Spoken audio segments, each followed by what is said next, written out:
దేశ ఆర్థిక అభివృద్ధికి కానీ పారిశ్రామిక అభివృద్ధికి కానీ ఉక్కు అనేది ఒక వెన్నెముక. మీరే ప్రకటించారు, కేంద్ర ప్రభుత్వం ప్రకటించింది. భారతదేశానికి 2030 నాటికి 300 మిలియన్ టన్నుల స్టీల్ అవసరమని చెప్పారు. కానీ ఈ రోజు కూడా 150 మిలియన్ టన్నులు కూడా మనం ప్రొడ్యూస్ చేయలేకపోతున్నాం. కానీ 300 మిలియన్ టన్నులు ప్రొడ్యూస్ చేయాలని చెప్పి మీరు లక్ష్యం పెట్టుకున్నారు తప్ప, కానీ విశాఖపట్నం స్టీల్ ప్లాంట్ లాంటిదని మూసేసి మీరు ఆ లక్ష్యాన్ని ఏ విధంగా చేరుకుంటారని చెప్పి మేము ప్రశ్నిస్తున్నాం.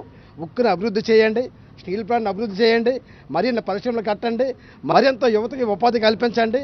అప్పుడే ఆర్థిక రాజధానిగా విశాఖపట్నం కానీ రాష్ట్రం కానీ అభివృద్ధి చెందుతుందని చెప్పి తెలియజేస్తూ మీ యొక్క విధానాలు మార్చుకోవాలని చెప్పి ఈ పండుగ సందర్భంగా మీరు చాలా ఉత్సాహంగా పండుగలు జరుపుకున్నారు.